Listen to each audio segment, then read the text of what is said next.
In front of me is IGET Smart L203, and let me show you how to personalize text-to-speech feature. So at first, just open the settings, then find and select System and go to Languages and Input. Here, just tap on Advanced and you will notice text-to-speech output. Mark it, and this is the place where you can personalize this feature. So at first you can set the language, just mark language, and it can be either system language or any other from the following list. And let me pick, for example,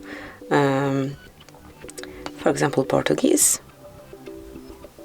And now you can change speed rate and also pitch. So let me pick, make it this way, and then just click on play to listen. Este é exemplo de síntese de voz em português.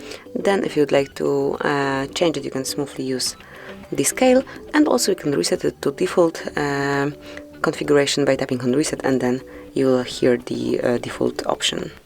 Este é exemplo de síntese de voz em português. And that's it. This is how you can manage the text-to-speech feature. Thank you for watching. Please subscribe our channel and leave the thumbs up.